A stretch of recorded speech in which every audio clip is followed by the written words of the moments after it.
Not because it's easy, but because it has revealed where I can get better. Welcome back to the Man That Can Project podcast. I'm your host, Lachlan Stuart, and today, well, it's my wife's birthday. It's a significant milestone. We've been together for over 11 years, married for coming up to 4. Wow, the time flies.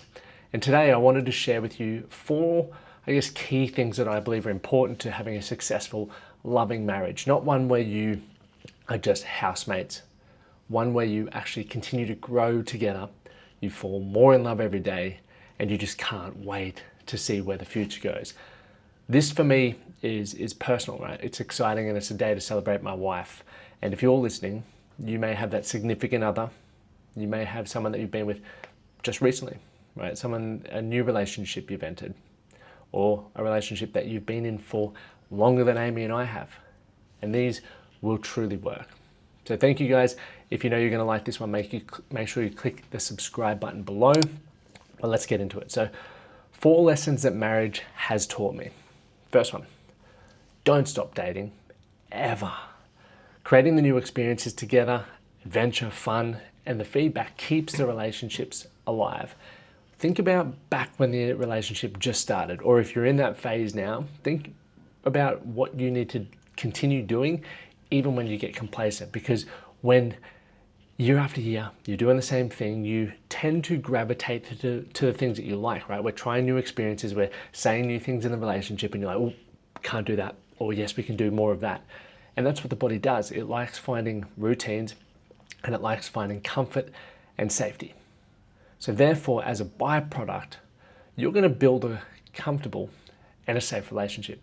And it may lead to you taking things for granted. It may lead to you becoming stale.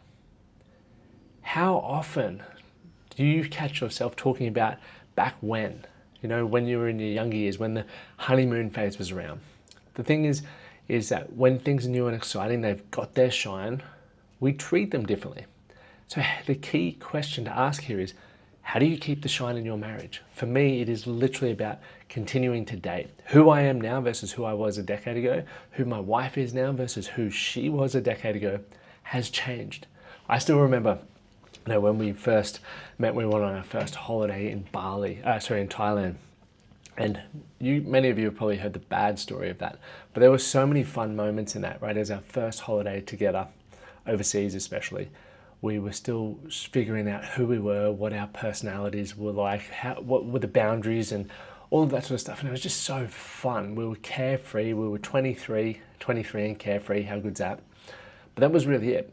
But every day, I remember I would wake up and I'm thinking, how can I not stuff this up? How can I make her fall more in love with me?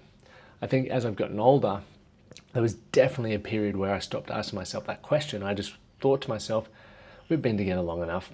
We're now married. She's sticking around.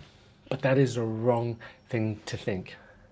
You need to think, like, how can I find more out about myself? How can I bring more fun and excitement and energy to this marriage so that she continues to get the best version of me? Good question to ask yourself. So think about it this way. Keep creating new experiences. What have you done over the last, we're in September, last 9 months that have brought fun and excitement into the relationship? Or have you just been going through the hamster wheel? Only you can answer that. And if you don't get the answer or the response that you would like, only you can change it, okay? Only you can change it.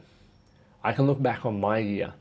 Amy and I have traveled around Europe, we've traveled around the United States, we're looking at another holiday, but even outside of those big things, we're always doing little micro activities, like date nights, going to new restaurants, just trying new things.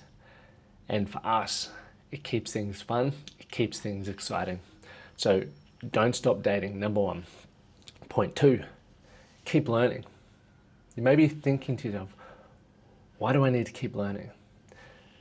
For me, it's always looking to be a better husband, a better friend, and a better person, because growth does not stop. So whenever I'm around the house or we're going into the new season of life where we're about to have our first child, I'm thinking, how can I be better in this situation?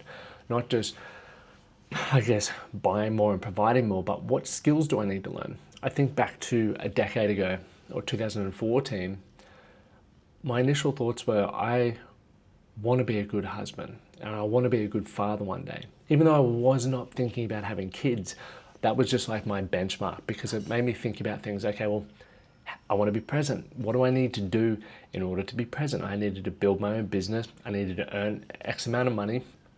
Then I thought, from an emotional standpoint, I want to make her feel loved and secured. I want to be able to have fun. I want to be able to communicate well.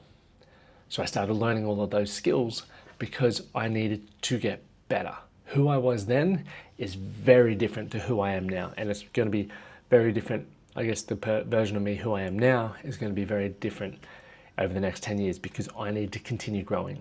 And the cool thing about growth, guys, is as you find out more about yourself, as you continue to evolve, every day your wife or partner is going to get the best version of you, and is going to get a new version of you, because you're constantly getting 1% better. So think about that. Growth doesn't stop. You should never, ever, ever stop growing. A little side note, one thing that I recommended to a client this morning was looking at, and Jesse Itzler gave me this idea, but the Masogi. What's the one thing he wants to achieve for next year, and how can he get his mates involved? For me, I'm doing the exact same thing. I actually just sent off an inquiry to do something in Japan with my mates. It's going to be a 4 or 5 day adventure, but I want it to be something that makes them train for it. It's going to be something on my bucket list. It'll be such a fun experience, and also out of my comfort zone. So looking forward to getting that back. But there's some things that I'm thinking about that I think are going to be awesome for you. So keep learning. Number 3, build together.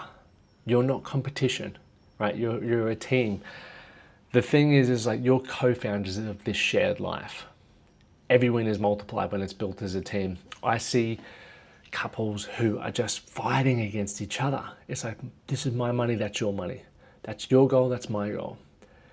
Yes, it's important to have independence and a sense of independence. I think that's highly important. But you've got to be doing things together.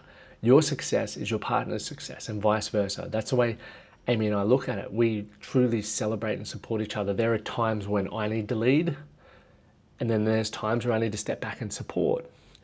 And we know when to do that based on who's prioritizing what goal. And I think it's so important to be able to do that, because had I not known when to lead and not known when to support, and I didn't figure this out until over time. It definitely took time to figure this one out. But there are times when Amy wants me to lead, Amy wants me to take control. But there's also times when she's on tour or she's releasing a new album where she wants to support.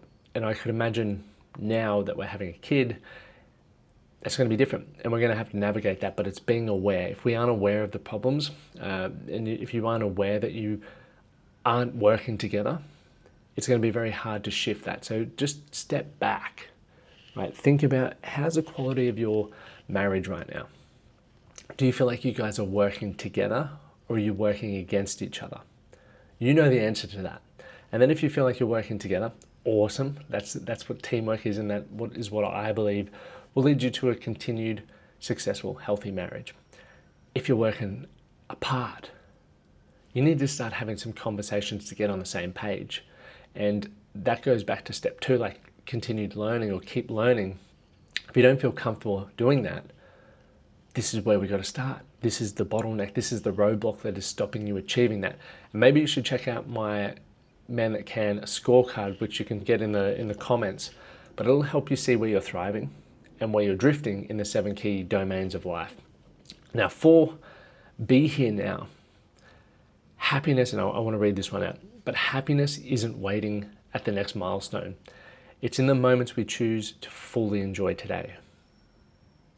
It's very easy to say, I'll be happy when I pay off the house. I'll be happy when I get the next promotion. I'll be happy when I get healthy. They will all amplify what you already are. So if you are not happy in this moment, you're probably not going to be happy then. Ask yourself, what do I need to do, or what do I need to focus on today in order to be happy, in order to enjoy the thing? Because it's very important to realize that you're not always going to be happy, because when you're looking to grow, It means you have signed a contract with adversity. There's going to be challenges, and sometimes that isn't fun. And for me, I'm not happy in the moment of a challenge or in the moment of adversity or in the moment of discomfort. I'm very happy after when I look back and go, wow, I cannot believe I achieved that. So that is an important one. Learn what you need to focus on in the day, even if it's just looking back and practicing gratitudes. And I've got a new journal coming out soon that you'll be able to buy. I'll share it with you when it's live. But that's going to be an important one to look at. So marriage has been one of my greatest teachers. And I hope for you it is as well. It's not just about when you feel like you're growing apart and there's tension. You want to look at that and go, ask yourself, what do I need to learn from this? Where can I grow? My name is Lachlan Stuart. Thank you guys for tuning in. If you liked this episode, share it on your socials. Make sure you tag me. And if you haven't left a rating or review on Spotify or wherever you're listening to this, make sure you do that. We'll see you next week.